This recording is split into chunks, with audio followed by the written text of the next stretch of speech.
մենք բոլորս ականատեսենք, որ Հայաստանի երկրի վարչապետ Փաշինյանը փաստորեն փորձում է հակասահմանադրական հեղաշրջում կատարել հայ առաքելական եկեղեցու ներսում։ Այսօր պարզվեց, որ արդեն հակասահմանադրական կոչը հասել է մի մակարդակի, որտեղ ինքան կոչ է անում ժողովրդին գնալ եւ մոտավորապես, եթե չեմ սխալվում, այսպես է ձևակերպված, ազատել Բեհարանը քրիստոնյաներ։ Հա։ Եվ դա որն է, չգիտեմ։ Սա ասեմ, ես որ փորձում եմ օրինակներ պատմական փնտրել, հիշում եմ, ոնց ասենք մոնղոլները գրավեցին Բաղդադը, խալիֆին, չգիտեմ, խալիով փաթաթեցին եւ խալու մեջ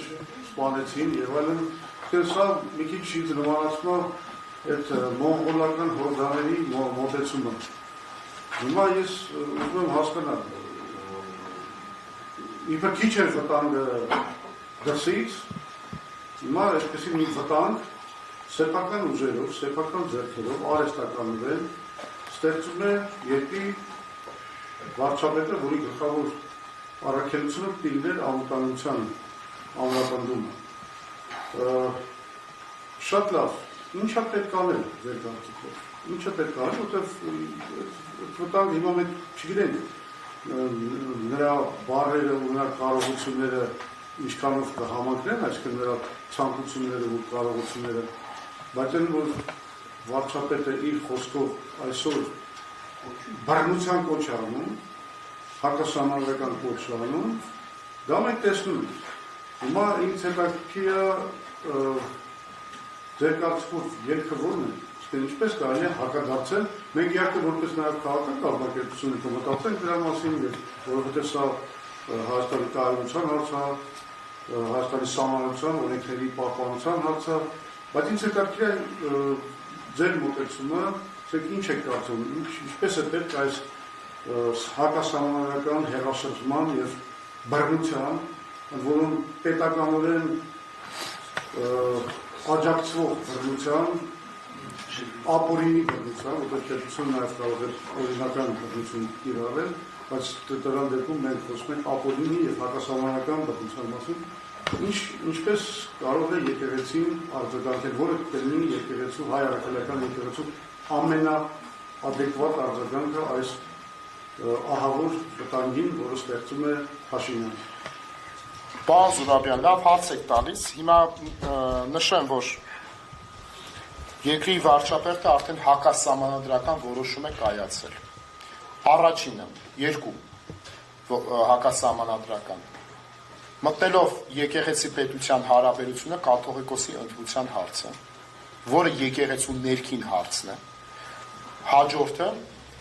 որ այսօր հայտարարություն կատարեց քրիստոնյա բար գնալ ազատել Բեհարանը եւ նոր տեսնել կաթողիկոս ընտրեն, որը արժանի է, որը նույնպես հակասահմանադրական է։ Ես եւ կարծում եմ հետագայում սա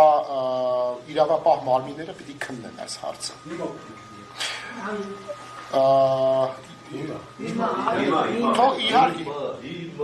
Հիմա հաջորդը, եկեղեցին ինչ պիտի անի։ Եկեղեցին ինքը բոլոր իր հոտի եկեղեցին է։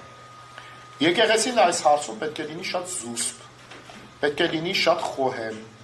չտանի քաղաքացիական բախումների, չհավաքի եղբայրասպանություն տեղի չունենա։ Բայց նաև սա կախված է նաև ձեզանից յուրաքանչյուրից։ Յուրաքանչյուր հակասահմանադրական քայլ, եթե մենք անտարբերության կուն ենք տալիս, մենք լռությամբ դրա համաձայնությունն ենք տալիս։ Եվ սա առաջի դեպքը չի է, հիմա եկեղեցու միանակ կապված չի եղել։ Դատարանների վրա հարձակումը, դա հակասահմանադրական էր, թե ոչ, իհարկե այո։ Հիմա ինչ պիտի անի ժողովուրդը կամ եկեղեցին։ Հիմա շատեր ասում են, եկեղեցին դա ժողովուրդն է։ Շատ բարի։ Իսկ ժողովուրդը ինչ անելիք ունի։ Ունի իր օրենքը, իր իրավունքը պաշտպանել, եկեղեցուն պաշտպանել, եւ դուք պիտի պաշտպանեք։ Դուք եք եկեղեցին, երբ որ ասում եք մենք եկեղեցին ենք, շատ ես խոնարհվում եմ, բայց ժողովուրդը ինքը պիտի պաշտպանի իր սրբությունը։ Հիմա կարող է ուրիշ որոշում կայացվի, ասեն ադրբեջանական կողմը որոշում է, որ Էջմիածինը նաև պետք է լինի ադրբեջանական երկրորդ հոգևոր կենտրոնը։ Հիմա հարց եմ տալիս, պիտի որոշումը ընդունենք, թե չէ։ Սահմանադրությունը գործում է այն ժամանակ, երբ որ պահվում է այդ կարգը։ Մենք շատ անտարբեր ենք դարձել ամեն ինչի նկատմամբ։ Եվ մեր անտարբերությունն է մեր տունը քանդում։ Մենք կարդում ենք, ասում ենք, խենթությունը լավ անցան գնացինք։ Բայց իրականում, եթե մենք կանգնած լինենք պաշտպանության, մեր սրբության, որևէ մեկը չի կարող ոտնձգություն կատարել։ Մի բան ձեզ ասեմ, ավագ սերունդը շատ լավ գիտի։ Մենք շատ, ես շարժման տարիներին եմ ծնվել, 88-ին, բայց այդ 6-7 տարեկանից արդեն հիշում էի, ավագ սերունդը լավ գիտի։ Յուրաքանչյուր տան մեջ կար Էջմիածնի նկարը, փակված։ Եվ Վազգեն առաջինի նկարը։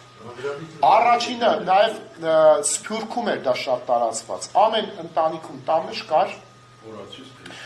օրացույցը, կար Սուրբ Էջմիածինը կպցրած, մեր սրբությունը։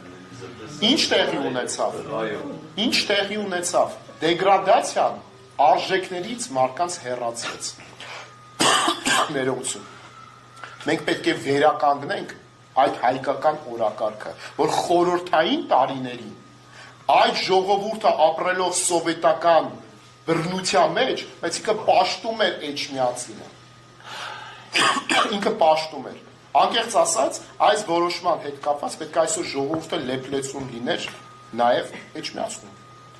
Եթե տեսնենք ոտնձգություն կատարի, ժողովուրդը ինչպես պետք է, ինքը պիտի արթնանա։ Ինքը պիտի արթնանա։ Տեսնենք ինչպես կլինի։